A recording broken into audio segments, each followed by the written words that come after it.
In this video, I'll be showing you how to enter BIOS in Lenovo laptop. It's a very simple method, so if you find this video helpful, be sure to drop a like and subscribe.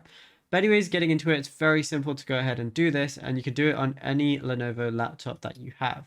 So what you want to do is completely shut down your Lenovo laptop, press the power button, then immediately start pressing F2 repeatedly, and continue pressing it until the BIOS setup utility appears.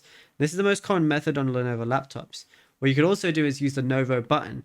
And so you want to shut down the laptop, then locate the Novo button, which is usually a small button or pinhole near the power button or side of the laptop.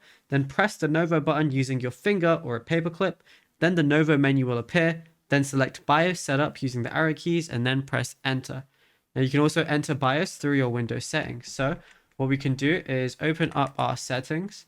Then on the left, go over to System, scroll down, and then go ahead and find Recovery. So then once you're in recovery, what you got to do is go over to Advanced Startup and click that, and that's going to enter you to BIOS. Now, if you found this video helpful, drop a like and subscribe.